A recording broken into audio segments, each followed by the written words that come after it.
Assalamu alaikum everyone and this is Shahrukh Salim physics teacher and hopefully you all are fine. आज की इस video में हम बात करेंगे एमडी केट के सिलेबस के हवाले से। एमडी केट सिलेबस 2025, जिस तरह आप जानते हैं कि आपका सिलेबस जो है वो अपडेट हुआ है। सिलेबस में जो है काफ़ी वेरिएशंस आई हैं as compared to previous one. तो क्या क्या जो है इस सिलेबस में चेंजेस हुई हैं, कौन कौन से सब्जेक्ट में जो आपके जो एसएलओस हैं, टॉपिक्स हैं, वो चेंज हुए हैं, इसके बारे में आज की इस वीडियो में हम डिस्कस करेंगे। So let's get started. Here you can see आपके पास यहाँ पर सिलेबस जो है शो हो रहा है एमडी केट का 2025 का।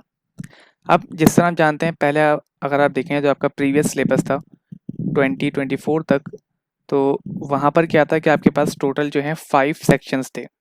Section number 1 for biology, section number 2 chemistry, section number 3 for physics, section number 4 for English और सेक्शन 5 जो था ये था आपके पास लॉजिकल रीजनिंग क्वेश्चंस का।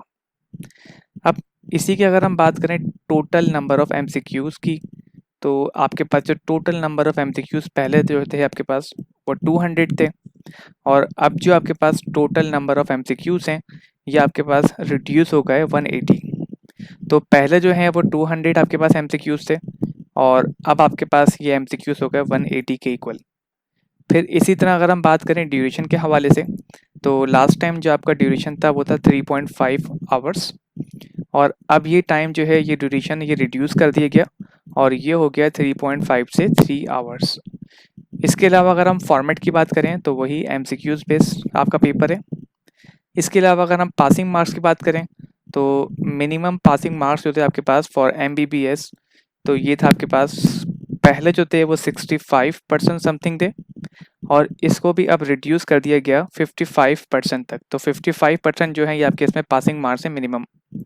जबकि अगर हम बात करें डेंटल कॉलेज जैसे कि बीडीएस वगैरह की, तो वहाँ पर जो पहले क्राइटेरिया था ये था इसमें 55%, और ये भी अब यहाँ पर रिड्यूस कर दिया गया है और ये हो गया इसमें 50%। इसके अलावा अगर आप देखें तो लास्ट टाइम जो आपका पहले का सिलेबस था वहाँ पर भी कोई नेगेटिव मार्किंग नहीं थी, और अब नए सिलेबस में भी कोई नेगेटिव मार्किंग जो है वो मौजूद नहीं है। अब इसके अलावा अगर हम इनके वेटेज की बात करें तो वेटेज जो इसमें है न्यू सिलेबस में, पहले भी अगर आप देखें तो सबसे ज़्यादा वेटेज आपके पास बायो का था जो अराउंड 34% तक था पहले, और अब जो है यही सिलेबस यही वेटेज आपका ये है 45% तक, यानी कि 180 एमसीक्यूज़ में से 81 एमसीक्यूज़ जो हैं वो आपके पास जस्ट बायो के होंगे। इसके अलावा अगर हम बात करें केमिस्ट्री की, तो केमिस्ट्री का जो पहले पोर्शन था आपके पास वो 27% था और अब ये हो गया 25%। इट मीन्स 45 एमसीक्यूज़ जो होंगे आउट ऑफ 180, इसमें से आपके पास ये जो है ये केमिस्ट्री के लिए होंगे। फिर नंबर 3 अगर हम बात करें फिज़िक्स की, तो फिज़िक्स पहले आपके पास अगेन 27% था और अब ये जो है रिड्यूस होके हो गया 20% तक। इट मीन्स 180 में से 36 एमसीक्यूज़ जो हैं वो फिज़िक्स के लिए होंगे। फिर इसके बाद ये आपके पास इंग्लिश है। इंग्लिश पहले जो है वो 9% था, इसका वेटेज अब ये 5% हो गया। इसी तरह लॉजिकल रीजनिंग ये पहले 3% था और ये बढ़ाकर अब जो है ये भी 5% जो है वो कर दिया गया है। तो इस तरह से ऑल टुगेदर जो है आपके पास यहाँ पर 180 जो है वो आपके इसमें टोटल एमसीक्यूज़ हैं। अब इसके बाद अगर हम बात करें डिफ़िकल्टी लेवल की, तो पहले जो आपके पास डिफ़िकल्टी लेवल था वो 20% एमसीक्यूज़ जो हैं वो ईज़ी थे, अब ये 20% से 15% जो है कर दिया गया है ईज़ी लेवल। और अगर हम बात करें मॉडरेट की, तो पहले आपके पास 60% एमसीक्यूज़ जो थे वो मॉडरेट लेवल के थे, और अब ये 60 से बढ़ाकर 70% जो है वो मॉडरेट लेवल का मॉडरेट एमसीक्यूज़ का लेवल जो है वो कर दिया गया है। जबकि अगर हम बात करें हार्ड लेवल की, तो पहले आपके पास 20% जो है वो हार्ड एमसीक्यूज़ का वेटेज था, अब जो है ये वेटेज आपके पास 15% तक जो है इसमें कर दिया गया है। तो इस तरह से ये आपके पास था यहाँ पर इसका क्राइटेरिया, इसका स्ट्रक्चर, इसका वेटेज, राइट। अब यहाँ पर जो हम मेनली बात करेंगे, यहाँ पर हम मेनली बात करेंगे बेसिकली फिजिक्स के बारे में, कि फिज़िक्स में कौन कौन से न्यू चैप्टर्स जो हैं वो इसमें इंक्लूड किए गए हैं और कौन कौन से टॉपिक्स, कौन कौन से एसएलओज जो हैं वो इसमें से एक्सक्लूड किए गए हैं। तो इनके हवाले से हम आगे जो है मेनली बात करेंगे। तो फिज़िक्स का अगर मैं पोर्शन यहाँ पे ओपन करूँ तो ये आपके पास फिज़िक्स का पोर्शन है यहाँ पर। अब फिज़िक्स के पोर्शन में अगर आप देखें तो इससे पहले तक का जो आपका सिलेबस था एमडी केट का, इसमें ये चैप्टर जो है ये इंक्लूड नहीं था। Chapter number 2 vectors and equilibrium. तो इस बार जो आपका न्यू सिलेबस है इसमें ये चैप्टर भी इंक्लूड किया गया है, वेक्टर्स एंड इक्विलिब्रियम। और इसके ये तीन टॉपिक्स जो हैं आपको उसमें करने हैं। Number 1 addition of vectors, number 2 product of vectors, जिसमें आपके पास एक होता है स्केलर प्रोडक्ट और दूसरा होता है आपके पास वेक्टर प्रोडक्ट। तो ये चैप्टर जो है वो इस बार इसमें इंक्लूड किया गया है सिलेबस में, इससे पहले जो है ये चैप्टर इसमें इंक्लूड नहीं था।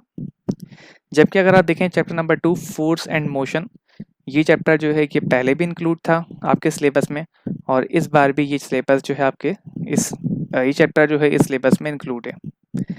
फिर इसके बाद अगर हम बात करें number 3 chapter work and energy, तो जो आपका ओल्ड सिलेबस था उसमें भी ये चैप्टर इंक्लूड था और न्यू सिलेबस में भी आपका ये चैप्टर जो है वो उसमें इंक्लूड है, इसमें कोई जो है फ़र्क नहीं पड़ा। इसके अलावा अगर आप बात करें अपने next chapter rotational and circular motion, तो ये चैप्टर भी पहले आपका जो है वो ओल्ड सिलेबस में था और अभी भी ये चैप्टर जो है इसमें रिटेन है, इसमें कोई चेंजेस नहीं हुई। एज इट इज़ जो है वही चैप्टर यहाँ पर न्यू सिलेबस में भी है। जबकि इसके बाद अगर आप बात करें चैप्टर नंबर 5 फ्लूइड डायनामिक्स की, तो ये जो है आपके पास एक न्यू चैप्टर है इस सिलेबस में। इससे पहले जो है ये चैप्टर ऐड नहीं किया गया था, बट अब जो है आपका सिलेबस जो न्यू सिलेबस है इसमें ये चैप्टर इंक्लूड किया गया है और इस सिलेबस में आपको इस चैप्टर में से आपको ये टॉपिक्स जो हैं वो कवर करने हैं, जिसमें आपके पास टर्मिनल वेलोसिटी है, फ्लूइड ड्रैग है जिसको हम ड्रैग फोर्स भी कहते हैं, इसके अलावा फ्लूइड फ्लो, इसकी प्रॉपर्टीज़ वगैरह, equation of continuity, Bernoulli's equation. तो ये बेसिकली वो मेन टॉपिक्स हैं जो आपको इस चैप्टर में से कवर करने हैं। तो फ्लूइड डायनामिक्स जो है वो इसमें न्यू चैप्टर है जो इस न्यू सिलेबस में इंक्लूड किया गया है। इसके अलावा अगर आप देखें चैप्टर नंबर 6 नेक्स्ट, ये है इसमें वेव्स का। तो ये चैप्टर जो है ये पहले भी मौजूद था और अभी भी ये चैप्टर जो है वो इसमें इंक्लूड किया गया है। नेक्स्ट अगर आप देखें इसके बाद, तो इसके बाद आपके पास नेक्स्ट चैप्टर है थर्मोडायनामिक्स। थर्मोडायनामिक्स का चैप्टर जो है वो पहले भी मौजूद था आपके पास और यही चैप्टर जो है वो इस बार भी इसमें इंक्लूड किया गया है। तो ये अगेन जो है आपका ये ओल्ड चैप्टर ही है। जबकि इसके अलावा अगर आप देखें नेक्स्ट चैप्टर इलेक्ट्रोस्टैटिक्स, ये चैप्टर भी जो है आपका इसमें ओल्ड चैप्टर है, यानी कि पहले भी जो है आपका ये चैप्टर इसमें इंक्लूड किया गया था और यही चैप्टर जो है वो इसमें एज इट इज़ इसमें भी दिया गया है। फिर इसके अलावा अगर आप नेक्स्ट चैप्टर देखें तो ये है इसमें करंट इलेक्ट्रिसिटी।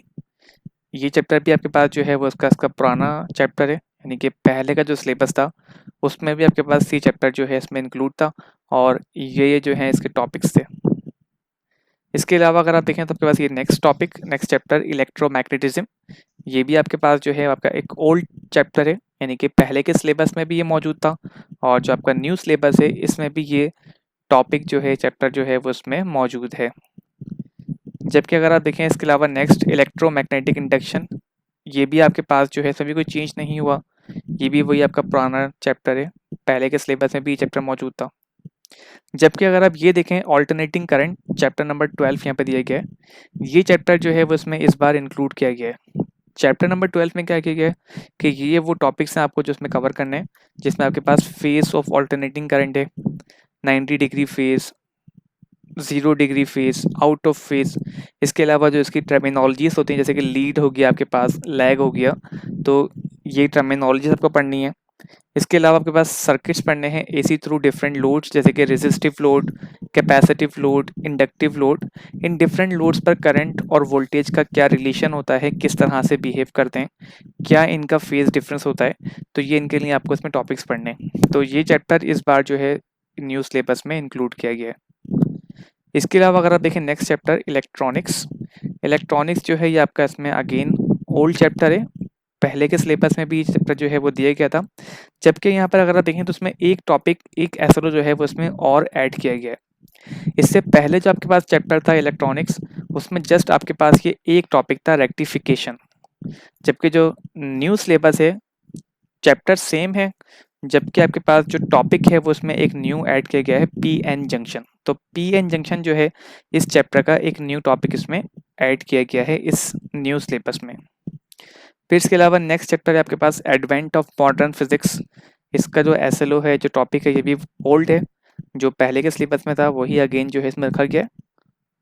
और इसके अलावा आपके पास है एटॉमिक स्पेक्ट्रम। एटॉमिक स्पेक्ट्रम में अगर आप देखें तो एटॉमिक स्पेक्ट्रम में भी यहाँ पर इसमें कुछ चीज़ें जो हैं वो इसमें ऐड की गई हैं। पहले जो है आपके पास जस्ट ये सिंगल SLO था, describe and explain atomic spectra, right. तो अभी भी जो है यहाँ पर ये इसमें एक ही SLO जो है वो इसमें दिए गए। तो एटॉमिक स्पेक्ट्रा जो है जो पहले के सिलेबस में था वही जो है इसमें न्यू सिलेबस में भी दिए गए। अब लास्ट चैप्टर अगर आप देखें तो ये है इसमें न्यूक्लियर फिजिक्स। तो न्यूक्लियर फिजिक्स में जो आपके पास पहले के टॉपिक्स थे, SLOs थे, वही सेम जो हैं वो इस बार भी दिए गए।